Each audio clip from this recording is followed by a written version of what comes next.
Hola, ¿qué tal? Y bienvenidos a las presentaciones y a las divulgaciones de Guardatiempo. ¿Por qué las dos cosas? Presentación. Bueno, porque nuestro protagonista de hoy es el Addis Dive Submariner, el modelo conocido como AD2503, que vamos a ver en detalle en este vídeo. Pero además, como este modelo ahora se vende con calibre Miyota 8215, vamos a aprovechar para atacar un tema que muchos de vosotros me habéis sugerido en el Telegram y en comentarios, y es que marque un poco las diferencias o que comente que tienen de distinto los Miyota 8215 con los Seiko 4R35 o NH35, según se quiera. Así que con este precioso Addis Dive azul, intro y empezamos.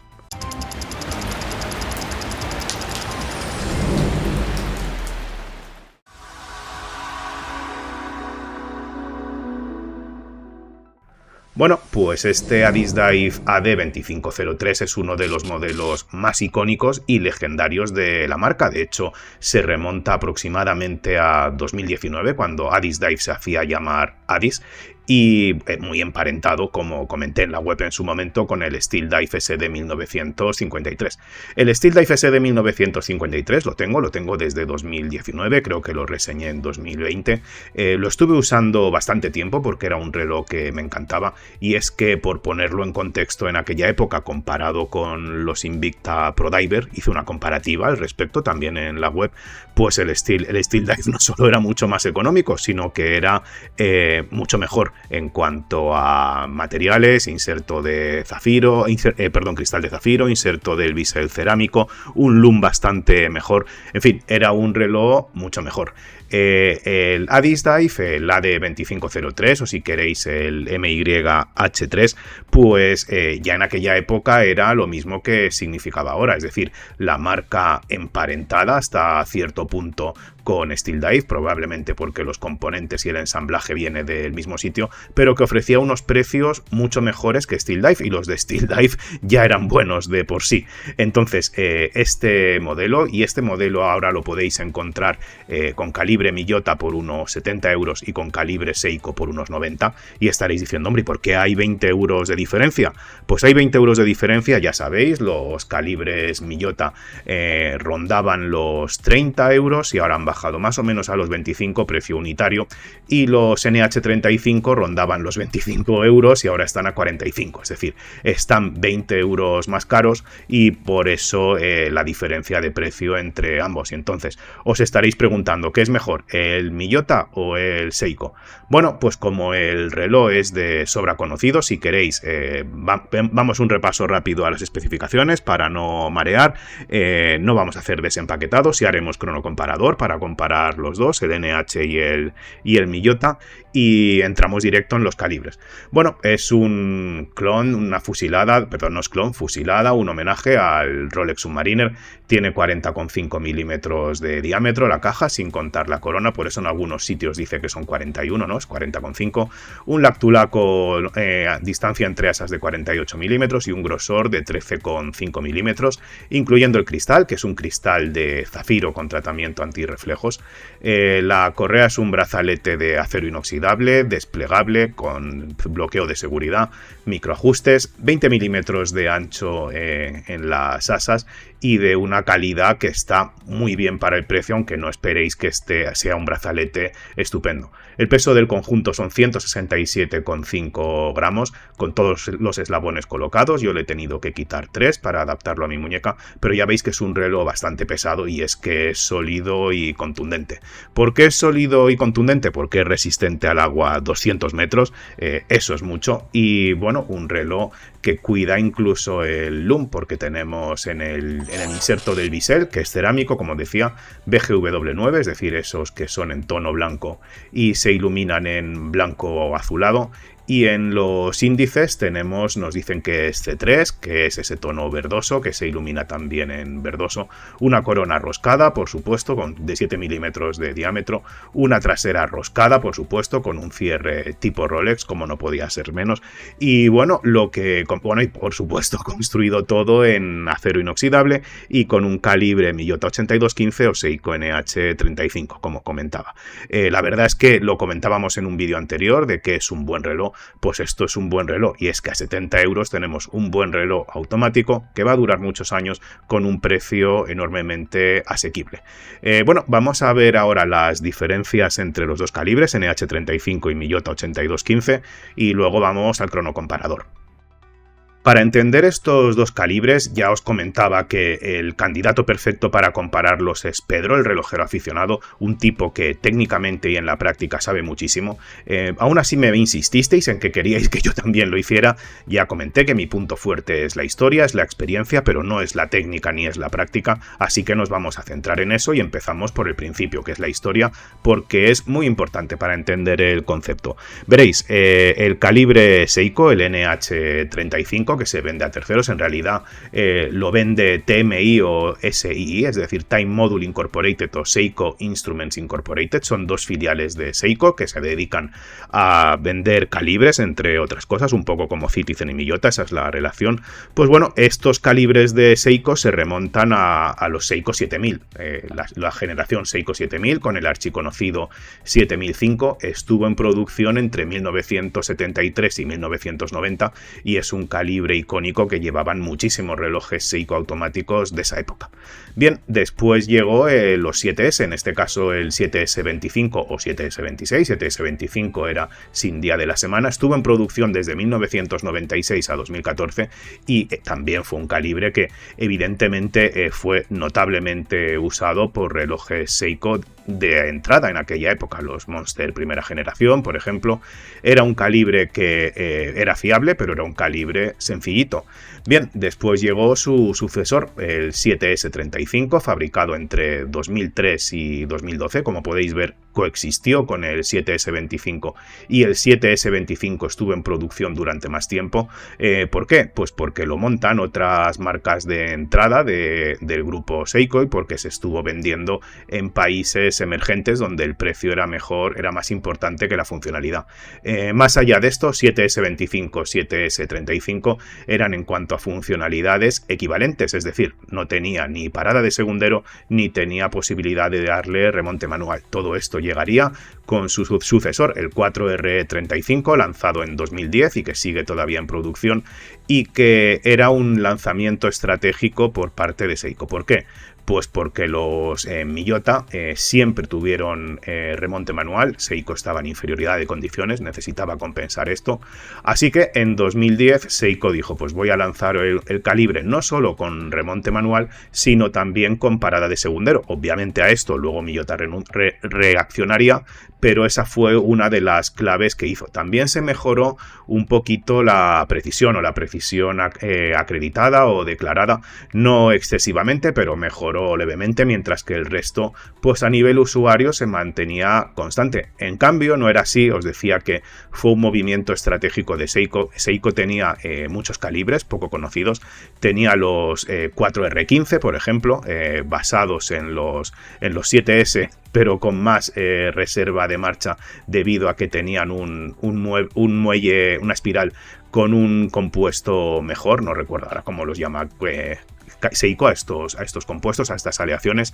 Tenía los 6R15 que estaban por encima en algunas cosas. En fin, tenía muchos calibres muy parecidos, pero que compartían muy pocas piezas. Así que cuando se desarrolló el 4R35 y sus sucesores de gamas más altas, los 6R35, 6R39, etc., todos estos calibres, la base que tenían es compartir todos los componentes que fuera posible, de manera que se optimizaran costes, de manera que fueran más fiables porque eran piezas probadas, etcétera, etcétera. Es decir, fue esa unificación, además de mejorar en prestaciones. Pues como veis, una historia que comienza en 1973, diferentes modelos de calibres de Seiko hasta llegar a nuestros días. ¿Y cuál es la historia de Citizen o de Miyota con sus 8215 o 8205 si tienen día de la semana? Pues muchísimo más diferente. Es un calibre lanzado en 1977 con esa denominación y que sigue en producción hasta nuestros días. No ha habido diferentes modelos, no ha habido diferentes variantes. Bueno, sí que ha habido diferentes variantes, pero no ha habido diferentes denominaciones. Es decir, todos son Miyota 8215 o, si se quiere, Citizen 8215. Pero ha habido pequeños cambios. Como os comentaba, como Seiko lanzó los 4R35 que tenían remonte manual y parada de segundero en el 2010, Pues en el año 2018, Miyota, que ya desde 1977, fijaros, tenía remonte manual, pues les añadió a los 82.15 y 82.05 parada de segundero. Eso explica por qué hay algunos 82.15 que tienen parada de segundero y otros que no. Es verdad que los clones chinos, los DG, basados en estos diseños, siempre tuvieron parada de segundero, pero los Citizen no, y eso depende porque depende de cuándo sea el lote fabricado de ese calibre, pues lo tendrá o no lo tendrá. Hubo más variantes de ellos, los 8204 reservados a Citizen con mejor ajuste de fábrica, pero esencialmente es que desde 1977 está en producción y desde 1977 se llama igual, con muy poquitos cambios. Ha habido cambios para corregir errores, mejorar fiabilidad, reducir costes, pero son cosas muy pequeñas. Vale, pues ahora que tenemos la historia clara, lo que nos queda es ver pues sus especificaciones y sus prestaciones. Para hacerlo fácil, vamos a empezar por lo que es común.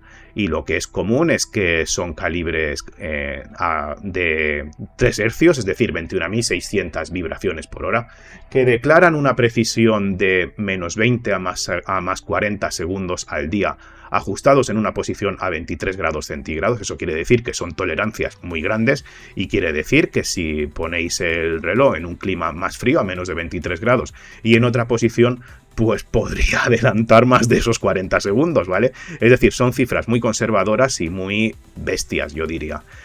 Son calibres automáticos, por supuesto. Como he dicho, son calibres que ambos tienen posibilidad de remontuarlos manualmente.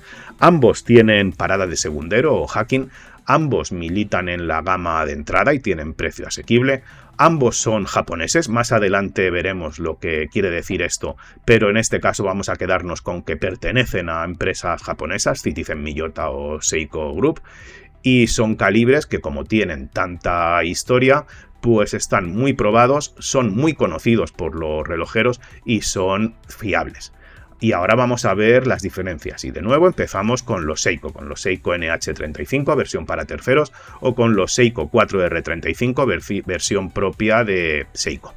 Tenemos 24 rubíes, es una cantidad que ha ido aumentando a la vez que iban evolucionando. 7S25 tenía 21, 7S35 tenía 23 y así ahora tenemos 24.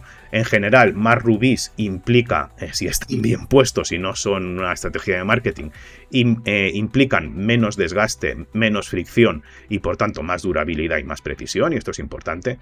Una reserva de marcha de 41 horas, un lift angle de 53 grados, una carga automática bidireccional, un segundero directo, luego veremos las diferencias, no os preocupéis, un diámetro de 27,4 milímetros, un grosor de 5,32 milímetros, fabricados la mayoría en Malasia y unos pocos en Japón, precio unitario minorista actualmente unos 45 euros, y en general un calibre que es muy agradable a la hora de darle cuerda o de ajustar la hora. ¿Qué tienen de diferente los Miyota 8215? Pues tienen 21 rubíes, es decir, tienen 3 rubíes menos que los Seiko, que tenían 24. Tienen una reserva de marcha de 42 horas, es decir, una hora más que los Seiko. Tienen un lift angle de 49 grados, mientras que el Seiko tenía 53. Esto no es ninguna diferencia, es una diferencia técnica, pero no tiene mayor significado. Esto sí es importante de cara al usuario. La carga automática es unidireccional, es decir, carga solo en un sentido.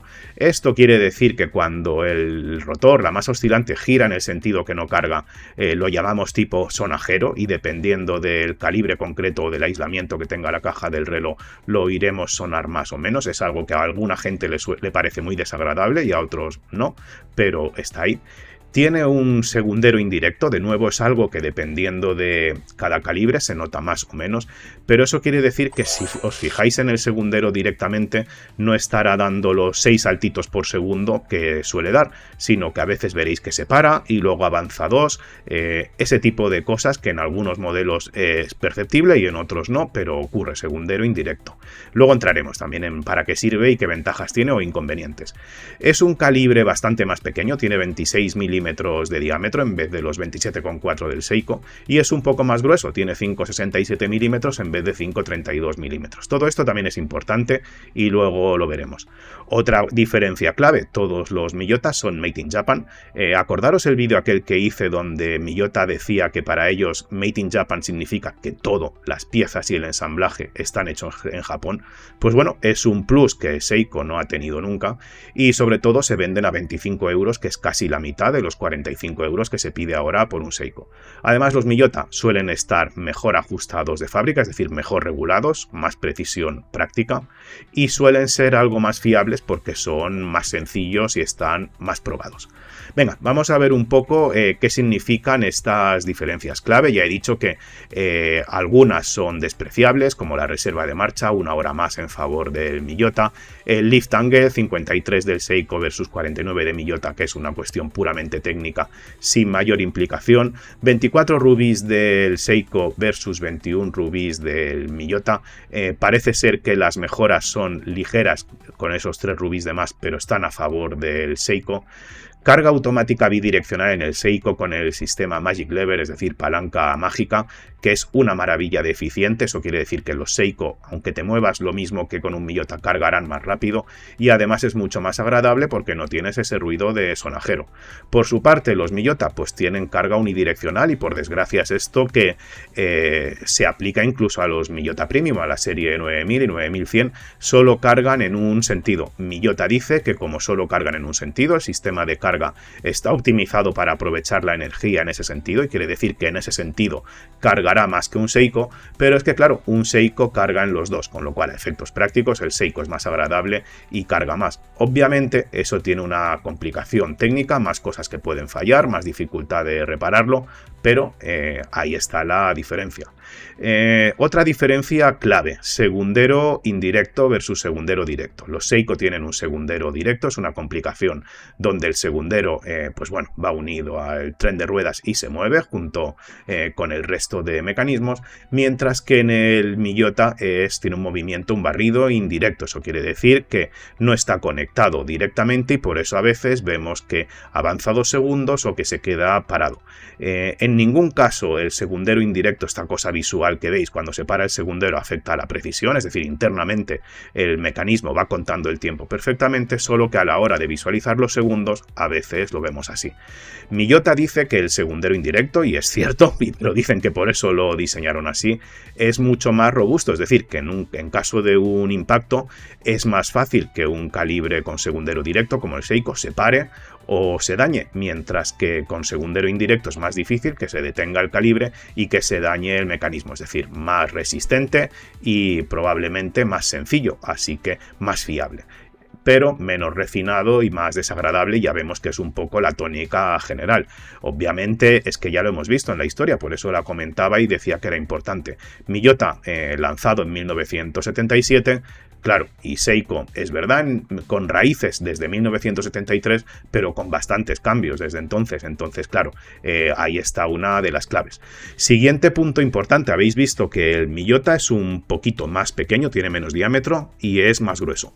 Que sea más grueso, al final hablamos de 0,3 milímetros, que es despreciable y que va a caber en cualquier caja de relojes, o en casi cualquier caja, salvo que sean muy planas, que llevasen un NH35, y es lo que ha hecho Addis Dive.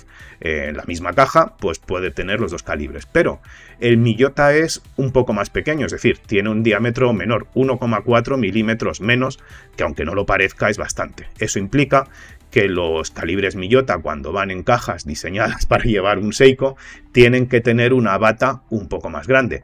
Y además, os lo habréis notado cuando os enseñaba las diferentes tomas del reloj, la ventana fechadora es más pequeña, es decir, la fecha es más pequeña porque hay un poquito menos de espacio al ser un calibre de menor diámetro, y además porque utiliza una tipografía más pequeña. Es por eso que los de Addis Dive le han puesto en esta nueva versión un marco plateado a la ventana de fecha, y pues para mí también es otro inconveniente, ¿no? No se nota mucho, pero si ya para mí el fechador del NH35 era pequeño, pues el del Miyota 8215 lo es todavía más. Bueno, precio mucho más asequible en el Miyota, made in Japan, mejor ajustados de fábrica y más fiables. Como resumen, ¿cuál de los dos es mejor? Pues yo os diría que son muy parecidos, que no se justifica la diferencia de precio actual entre un Miyota y un Seiko NH35, que es puro marketing, ambos deberían costar más o menos lo mismo. Os diría también que los Miyota son más fiables, más robustos, más duraderos, sencillamente porque son menos refinados, son más sencillos, por eso tienen segundero indirecto, carga unidireccional, y los Seiko pues son un poco más elaborados o sofisticados, carga bidireccional, más agradables a la hora de darle cuerda con el remonte manual, etcétera, etcétera. ¿Quiere decir que los Seiko se van a romper? No, pero sí que quiere decir, pues entre que no están hechos en Japón y son algo más complejos, pues que tienen algo más de posibilidades que romper. ¿Significa que los Miyota son súper simples y súper desagradables con la carga unidireccional, el segundero indirecto, etcétera, etcétera? No, no son súper desagradables. La relojería ha estado, ya lo habéis visto, desde 1977 con calibres Citizen y no pasa nada, pero sí que es cierto que los estándares van cambiando y bueno, Miyota ha lanzado el 8315 hace 4 o 5 años, la nueva variante con una muelle real mejor, que da 60 horas de reserva de marcha en vez de 42, lo cual es un plus. Pero bueno, seguimos con la carga unidireccional, que ellos se mantienen cabezones de que es mejor, igual que el segundero indirecto, aunque si no me equivoco en los Miyota 9000 el segundero ya no es indirecto, así que tan bueno no sería. Por su parte, la crítica a Seiko, bueno, pues la crítica a Seiko es que nos quieren vender los 4R, los NH35 a precio de oro, a 45 euros ahora, cuando estaban a 25 o incluso 22, los vi yo, ofreciendo lo mismo, es decir, no es que valgan más caros porque están mejor ajustados, porque se fabrican en Japón o por lo que sea, es que es lo mismo, simplemente han subido precios. Y luego lo preocupante es que nos quieren vender la gama superior, también a 3 hercios, los 6R35 y similares, como si fueran calibres muchísimo mejores que los 4R35, cuando habéis visto que no, que comparten muchos elementos, que en cuanto a precisión la cosa no cambia tanto y sí que nos los venden pues a 3 o 4 veces más el precio que los NH, es decir, a precio de Serita SW200, que es increíble y me deja, pues bueno, muy pensativo. Pues aquí es como lo veis en la muñeca, este Adis Dive submarino.